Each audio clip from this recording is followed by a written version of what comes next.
How far do you agree with interpretation 2 about the role Mao played in creating his cult of personality? Explain your answer, using both interpretations and your knowledge of the historical context.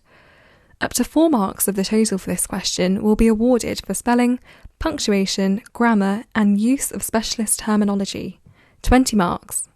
Here's the mark scheme for this question, which you can find out about in more detail in our overview video. But we do know that 16 marks here are awarded for AO4, which is your analysis and evaluation of interpretations. Now remember that the question's asking you how far you agree, so you need to give your reasoning, give a statement, and then explain it. So taking evidence from the interpretation and explaining how that supports your view.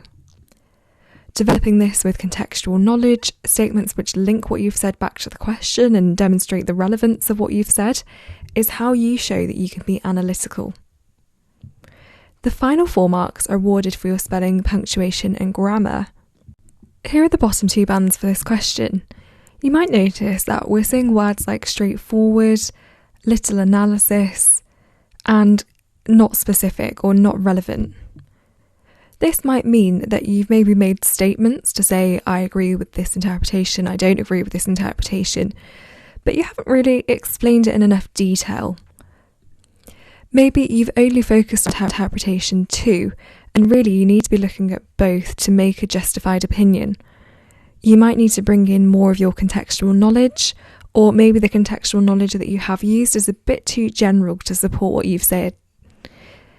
It might also mean that you've given statements, but you haven't really linked it back to the question. Remember that the question has asked us to focus on a particular topic, so try and make sure that you're keeping a really tight focus. In the top 2 bands, we can see that we need to be analytical, so we've explained our judgment in enough detail to really support what we've said. We've brought in relevant bits of our own knowledge, we've explained why we think what we do by linking all the evidence we've used back to the question, and we've looked at both interpretations to explain why we agree with one more than the other.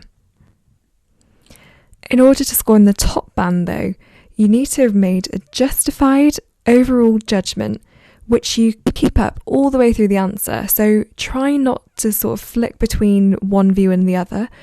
Being consistent and being really clear on what you think is a great way to show the examiner that you're confident and that you are really convinced of your opinion and therefore score in the top band. Remember that 4 additional marks are available for your spelling, punctuation and grammar. Now that doesn't mean that you have to do anything different or special as such, but it's just a really good idea to take a bit more caution maybe.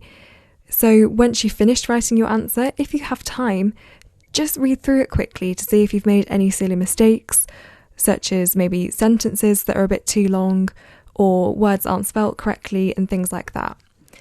If you can use subject-specific vocabulary, then that's great, but don't feel like you have to put it in just to show the examiner that you know it.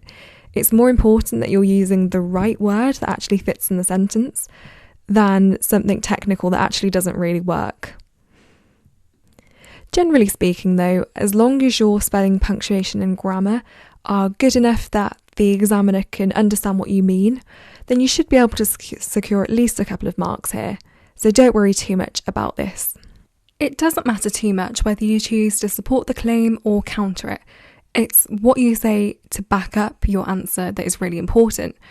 So as long as those points are relevant to the question and factually accurate, the examiner will accept them. But let's take a look at an example if you chose to support the claim, for example. So interpretation 2 attributes greater success and prosperity to the days of collective leadership before Mao reached the height of his powers.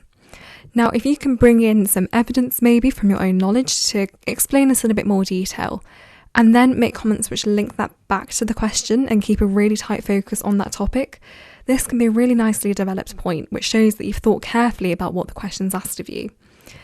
Take a look at the rest of the points here though to see if there's anything you could have added to your answer.